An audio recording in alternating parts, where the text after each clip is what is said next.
Assalamu alaikum friends, I'm Areeb, Rashid and welcome to the Scientific Miracles of Quran episode 3. So in this episode I'll prove that the sun is rotating in its own axis and it is orbiting around the Milky Way Galaxy, and also the earth revolves around the sun through Quran.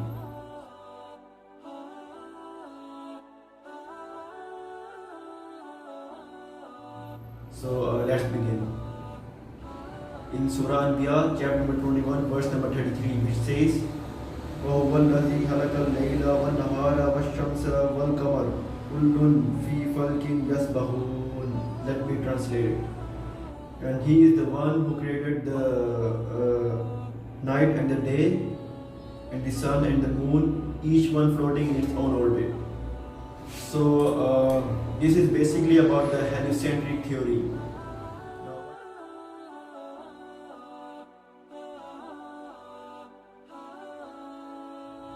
Now, what is the heliocentric theory? Let me explain. Heliocentric theory is the one we believe today.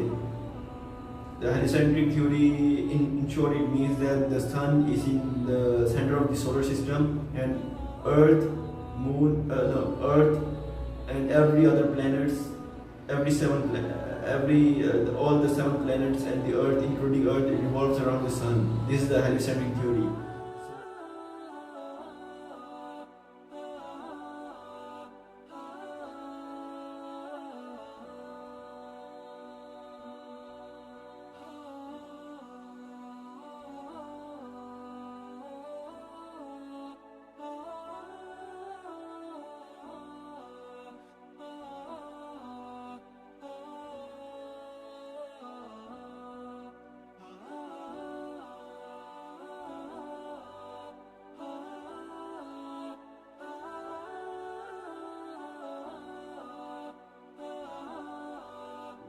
So in ancient times, when Quran was revealed to Prophet Muhammad 1400 years ago, at that time, people used to believe in geocentric theory.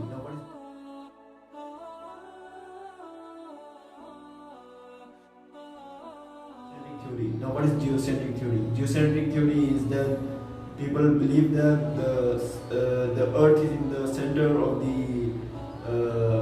Earth is in the center of the universe, and that the sun, the planets and stars and everything we see today, it revolves around it. This is the geocentric theory, which in ancient times include, especially in the 7th century when Quran was revealed. At that time, people used to believed in the geocentric theory.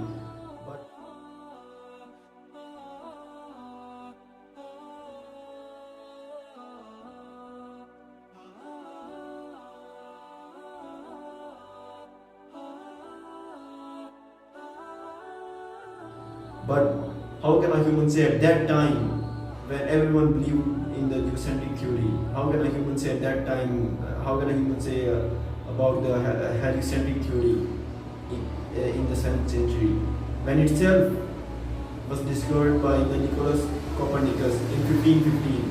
Now let me explain deeply about it. So it wasn't until in the 16th century, in 1515, a priest named Nicholas Copernicus discovered, he proposed that the Earth is like other planets. The Earth is like Saturn and Venus. It is a sphere, and that it revolves around the sun, including those other 7 planets.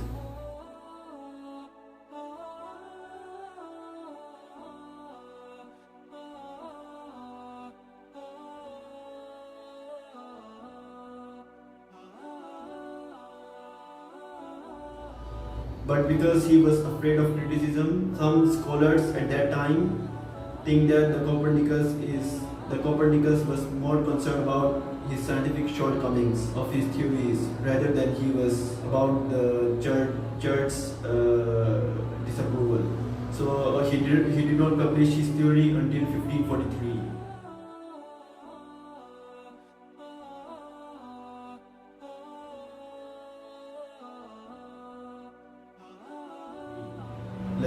After 30 years, he published his theory. Now, why did he publish his theory after 30 years?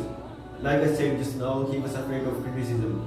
Why? Because especially he was afraid of Christians. Why? Because Christians believed Christians believed in the geocentric theory. Now the geocentric theory, like I said already, like people believe that the Earth is in the center of the universe and Sun and other planets and stars revolves around the Earth. This is the geocentric theory in which people believe, especially Christians believe in it, because in Bible geocentric model is mentioned in the Bible, not the heliocentric model. Like the heliocentric model is about which we believe in today, that the Earth revolves around the Sun and the Sun is at the center of the solar system. This is what we believe, but at that time Christians didn't believe, because they believed according to what is mentioned in the Bible. So in short, the heliocentric theory was strictly against the Bible and it was strictly against the geocentric theory. So he was afraid to publish his theory. So Quran also mentions the same thing in in another verse. Let me say in Quran, Surah Yasin, chapter number 36, verse number 38, which says, "Washamsu tajri li mustaqarrin laha zalika taqdirul azizil halim." Let me translate it. And the sun runs towards its destination. Such is the design of the Almighty, the All-Knowing. So this verse again mentions about the heliocentric theory, which Copernicus did only in 1515.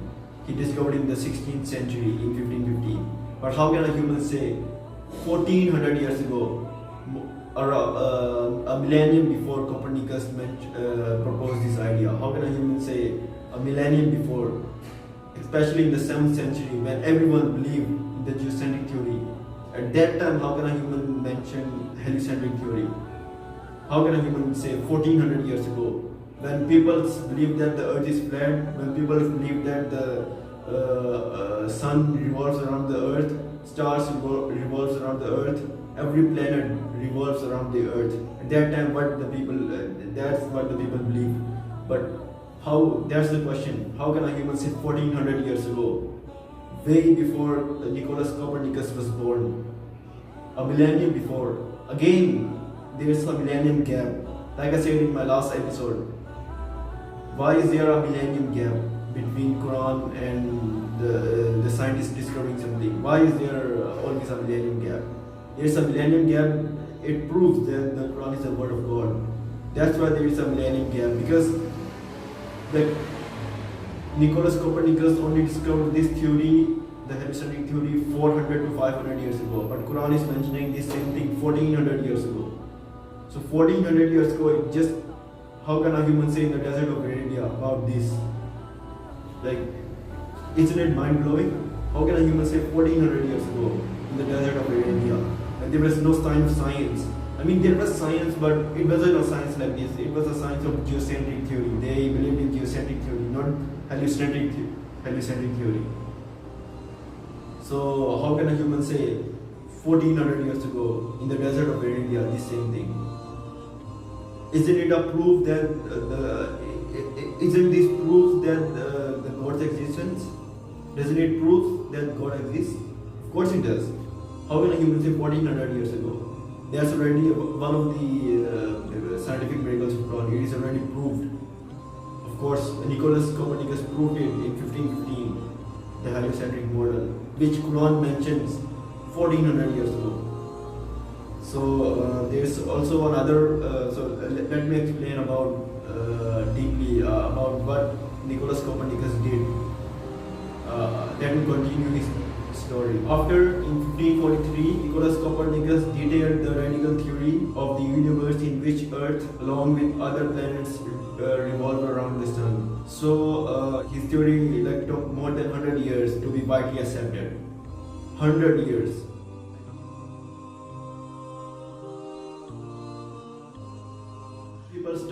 People started to take his theory seriously after 100 years. It wasn't until when Galilei in 1622 through his telescope, he pointed his telescope to the Jupiter's moons, and he saw that those moons are orbiting around the Jupiter. So Galileo Galilei claimed that the Earth revolves around the Sun. Even after 100 years, when these two peoples never met each other, but their saying was same. So that's why in 1632, after 1632, people started to accept them as these two men are correct. The two men were correct in their understanding of motion of the celestial bodies.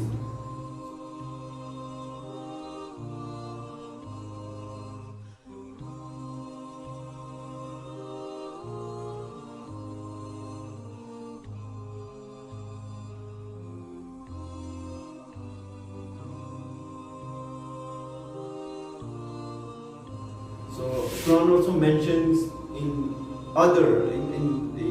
also in one of the other verses of Quran, Quran also mentions again heliocentric theory the third time. Let me say that in Quran Surah Yasin chapter number 36 verse number 40, which says, "Lashamsu yambaghi an tudrikal kamara walal laylu sabiqun nahari wa kullun fi falakin yasbahun."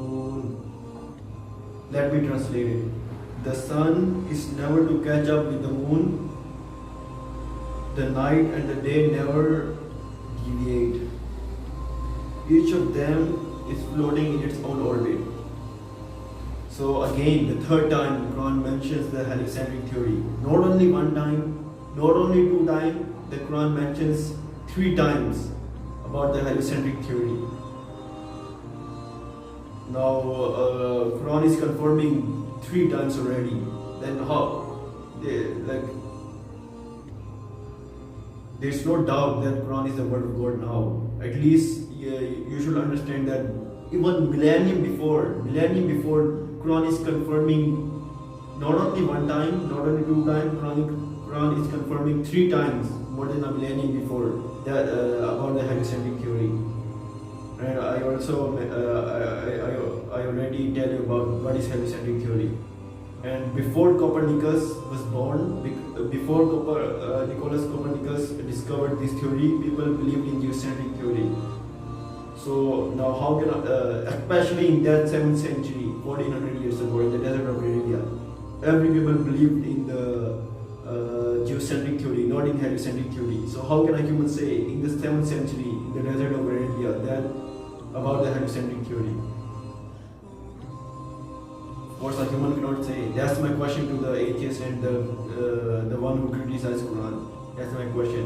How can a human say 1400 years ago about the heliocentric theory, when at that time no one believed that the earth is even round?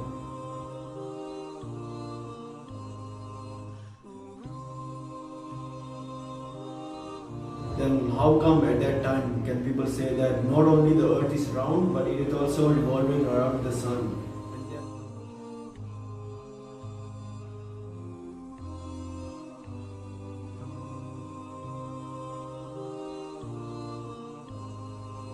And that the sun is rotating in its own axis.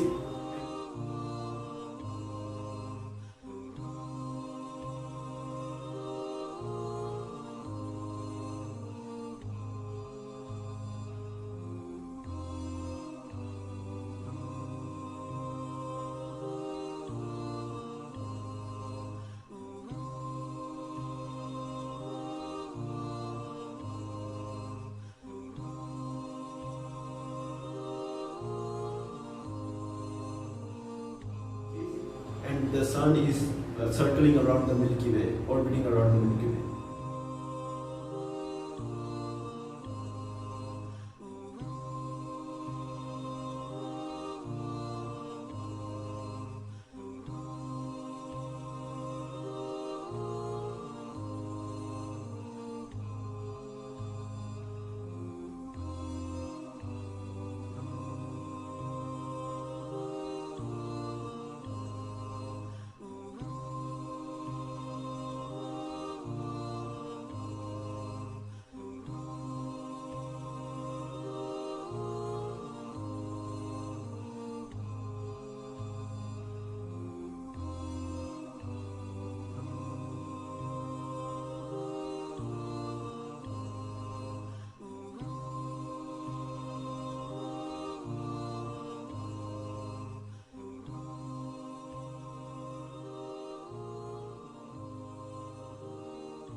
So only in one verse Quran mentions three things.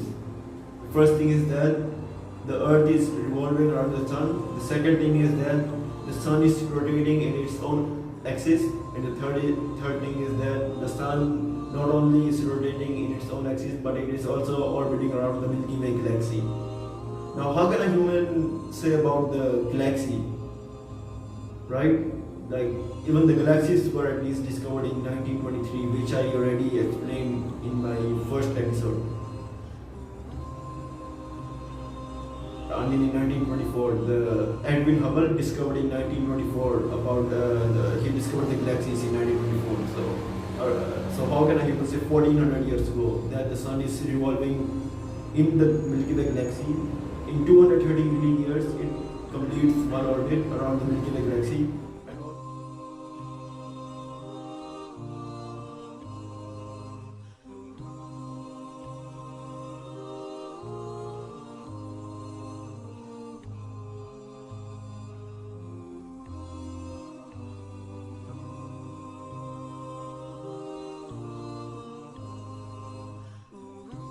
And also it is rotating in its own axis, and that the earth is orbiting around the sun. So how can a human say 1400 years ago?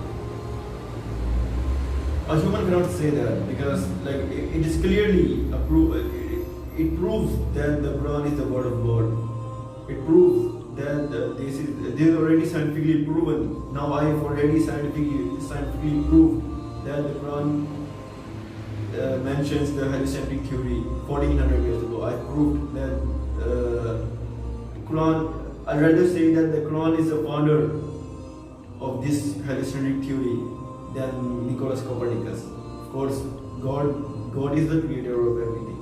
So in conclusion, I'll just say that Quran proves that the Quran is the word of God. The Quran proves the heliocentric theory 1400 years ago, with a millennium before then Nicholas Copernicus was born. So I'll see you in my next episode of the scientific miracles of Quran. So Allah Hafiz.